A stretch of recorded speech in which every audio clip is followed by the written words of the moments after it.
Ẹ káalẹ́ gbogbo lè mo kí gbogbo àwọn ọmọ káàárọ̀ òjìrè.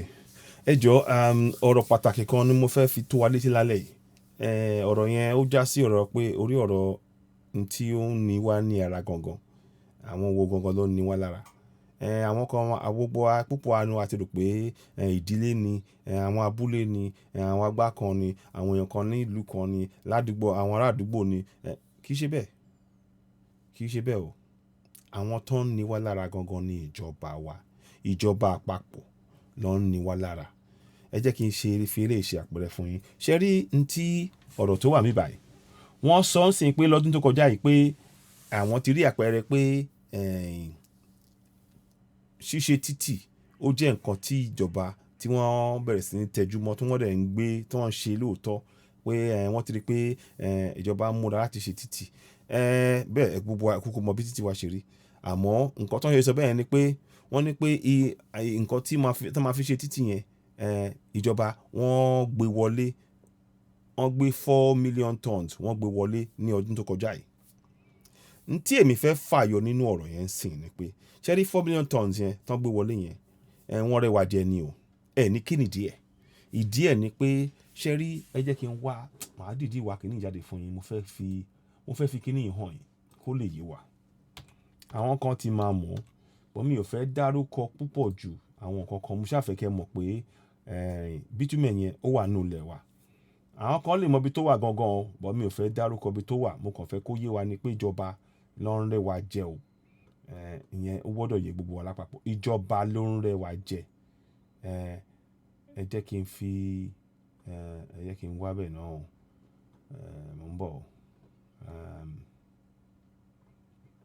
Ẹ ṣáà fún mi ní ìṣẹ́jú kan mo máa wá jáde fún yín sí. Okay.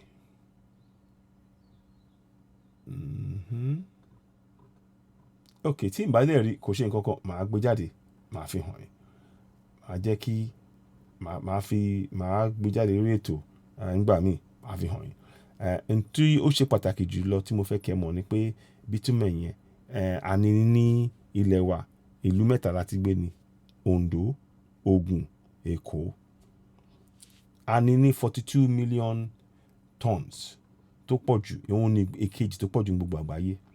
Torí náà kò yẹ kí ìyà máa jẹ wá lórí ilẹ̀ wa. N tí mo fẹ́ sọ nìyẹn.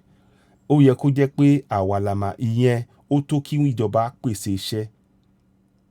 Ó yẹ kí ìjọba kan ṣètò bá ṣe máa wà jáde. Tá bá wà ká wá ṣe ohun bó ṣe ká fi ṣe bó ṣe ká ṣe ṣe.